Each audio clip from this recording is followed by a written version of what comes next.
I'm not worried by anybody who's gonna like come at me like this, you know?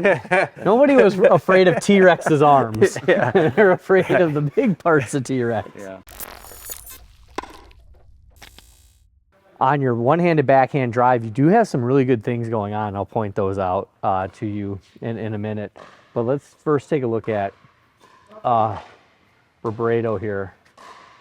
You see so what I want you to focus on to start is the logo on his left chest, okay?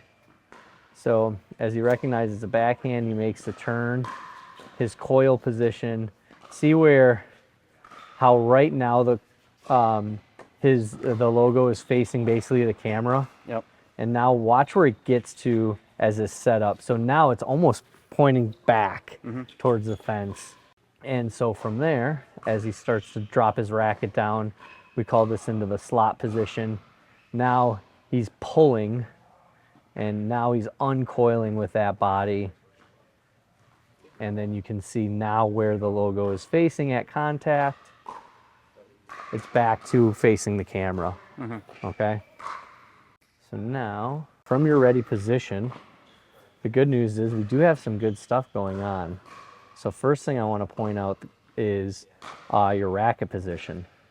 I'm a big fan of, so basically your racket tip starting up, that will allow you that gravity, that momentum drop when you drop your racket to make a loop. So that's really good.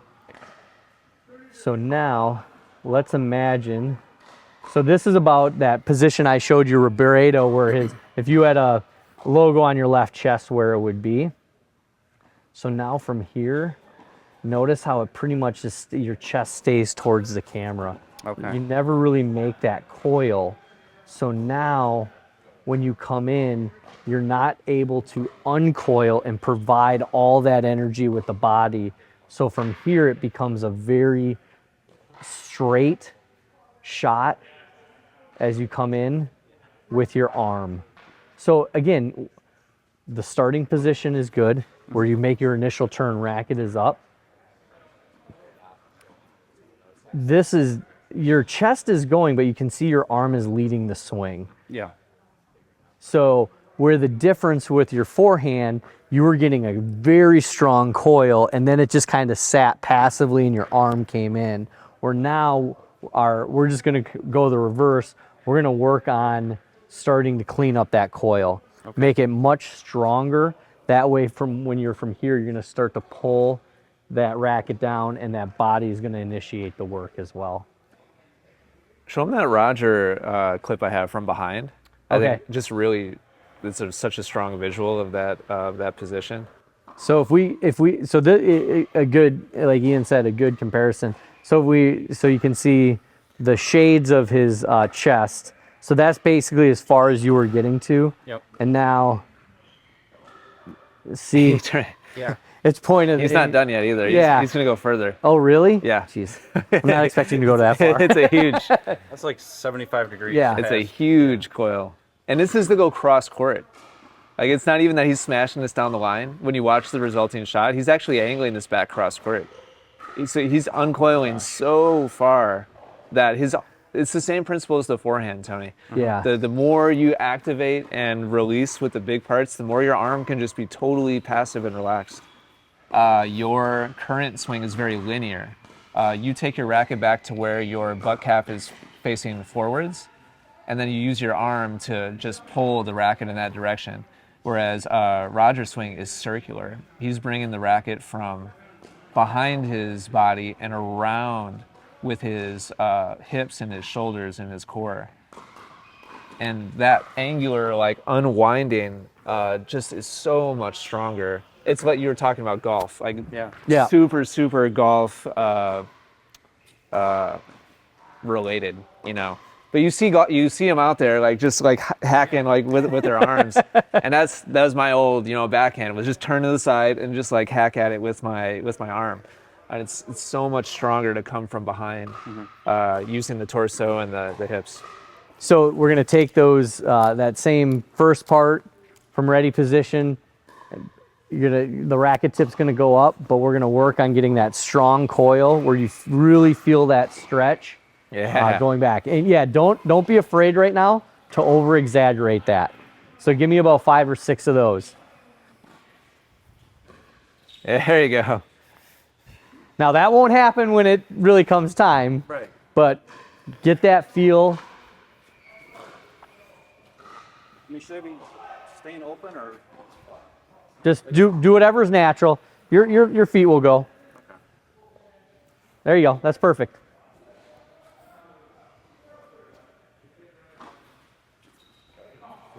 Give me 3 more of those.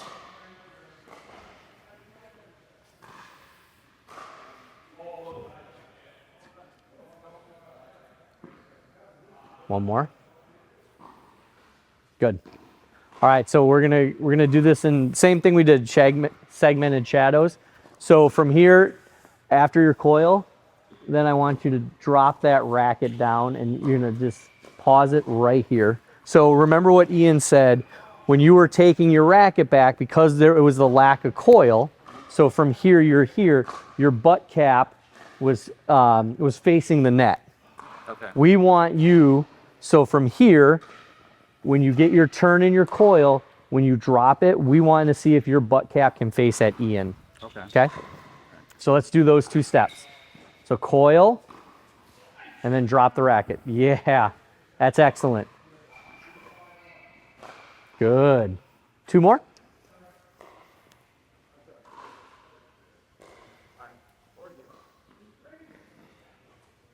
Excellent. All right, so now we'll go through the whole thing nice and slow. Okay. Whole full swing. So from starting position to coil, and then work all the way through it. Body first.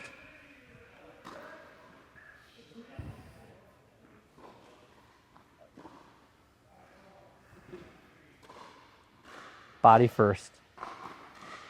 Lead with your chest when you're starting to pull forward. One more. All right, let's check it out. So what's happening is when you're here and you're dropping, it's just doing this, and then you're coming forward. Okay. So when we drop to that slot position, see how I'm starting to, Yeah. my body's initiating, and then it'd be the same principle as your forehand. Okay. So let's take a quick look. Look, you look better already. Earlier today, we asked the question, what's moving forwards first? And I want you to answer that same question here. What's leading the forward part of the swing? His right shoulder. Yeah. Upper body. And watch his hips as well. Watch this left leg. Watch the logo on his left leg. Do you see how it's turning in? Yeah. And so that's turning, then this is following, and then the racket comes around. So that left leg is bending in, then the chest is unwinding, then the racket comes around to contact, and vibrato is the same thing. And so Looks like he was uncoiling as he was dropping. correct. A little bit.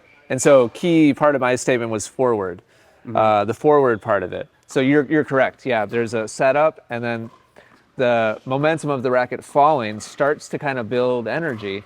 But before the racket starts to come forwards, he's making that turn with the body. So yeah, the racket is moving.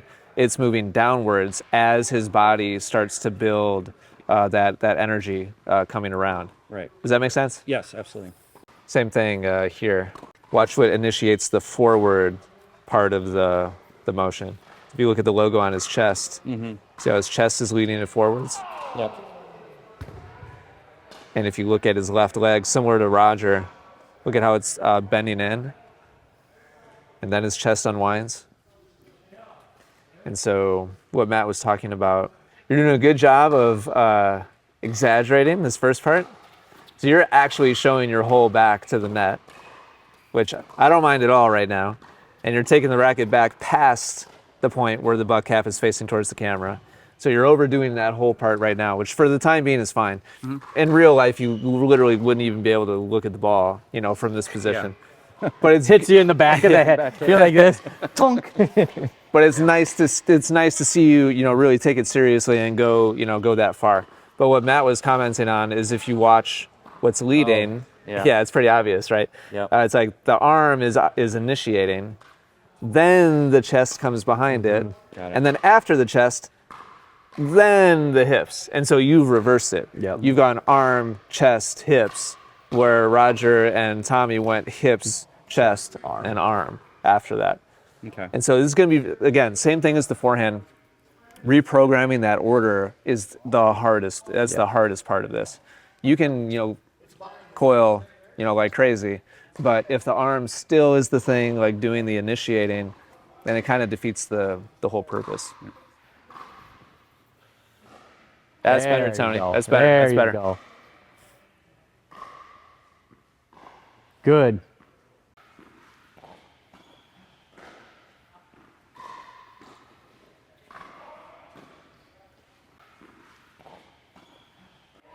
Nice.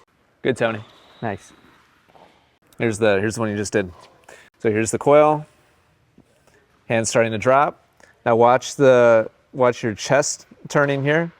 So now the big, your torso is actually leading the way, and I'm seeing the stripes now on your shorts turning as well. And so we're synced now with the arm. And I'll totally, take that. If we can just get it all engaging at the same time, that'd be fantastic. Even better would be to see a little bit of separation, with the hips like leading the way and dragging the racket around. It's a little bit tougher to create that lag, just simply because we're using the front, shoulder, and we don't have it like literally following behind like we do on the forehand. Yeah. So it's a little bit different, but this is a much stronger activation of those big parts of the body. So that's what we want to see. Yeah. All right. So I'm going to head over to the other side, Tony. And we're going to do 2 shadows and a fake just to start before we hit any to get that, see if we can get the timing down. Lead with the hips. Nice, smooth tempo. Good. One more. Good. And fake. Nice, Tony. Good. Good 2 balance shadows. Same sequence. Nice, smooth tempo. Leading with the hips first. And fake. Good. 2 shadows. Do 2 more sets of this. Lead with the hips. And then the fake. Good. 1 more set. Good. Lead with the hips. And fake. Good. All right, so we're going to do the 2 shadows, fake, and then the hit. Here we go. 2 shadows. We'll go start the process over. Nice, strong coil position. Lead with the hips. Fake. And the hit. All right, let's take a look at sample 1. All right, here's that hit that you just made. So now that you're maintaining visual on the ball, we're getting to about 45 degrees or so with the shoulders past parallel, which is great. That's a solid, you were about 90 before, right? Yeah. So we're turning another quarter of a circle past that, which is bringing the racket back around behind you. And then from there, let's check what's moving first. I didn't get a good look at it in real time. Good. Nice. I'm happy with that. So hands are dropping. Then watch the stripe on your left leg here, how it's clearing. Good. I'm pretty happy with that. That's really nice. What did it feel like to you? It felt pretty good. Fake. Nice. Same 2 speed. hits. Same speed. Great job. That's nice. Great job. 2 more sets. Shadow. Fake. Lead with those hips. And 2 hits. Lead with the hips. Sorry.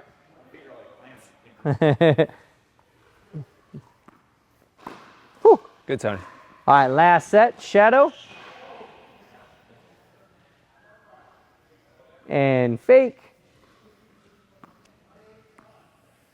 And 2 hits. Nice, Tony. Great job. Let's just check out those last 2, Ian. Yeah, those are the best. It looked really good.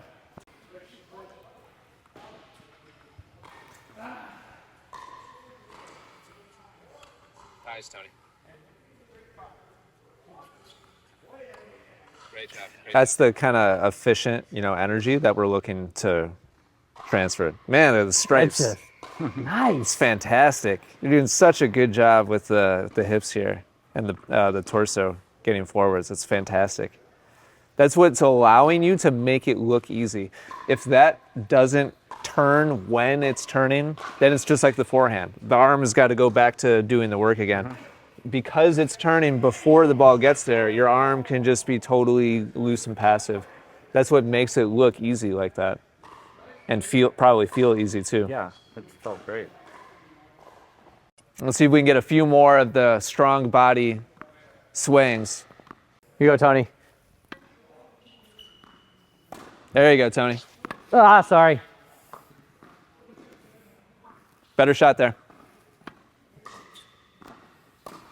See a little bit more coil. Oh, geez. Catch. Yeah, like sidewinder spin on that one. Coil. Good, good, good, good. Better, better. Good try. Nice job, nice job.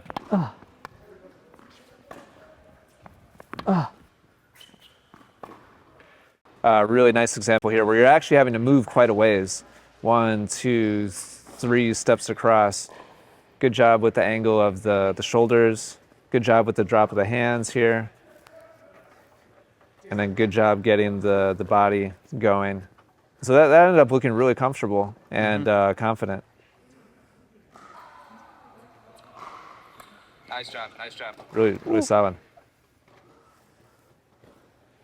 There's a couple of high ones too that you handled really well. I think it was kind of more towards the beginning. Yeah, I think this is one of them. So good job with the angle of the shoulders. Good. You can just see this is more of the body contributing, the energy and the speed to the racket as opposed to the arm. I forgot. Arm looks much more passive and stable, whereas previously it was kind of like a push, coming from the elbow. You handled this really well. Not an easy shot at all. It's all about the big parts, man. Yeah. I told you that was going to be kind of the theme. We got to activate the big parts and then relax the small parts. And then, I don't know what the right word is. Like it's more, there's more authority behind it. Like you can see it's like I'm not worried about anybody who's going to like come at me like this, Nobody was afraid of T-Rex's arms. They're afraid of the big parts of T-Rex. Yeah. Think about it in terms of like fighting or like MMA. Like it's the same thing. Like you're afraid of the person that gets the big, strong, stable parts of the body behind their striking. That's what we're doing. We're striking a ball here. So the more we're using small parts, the less, man, you're just going to be less effective. You're going to be more tired, and your opponent's going to be less intimidated.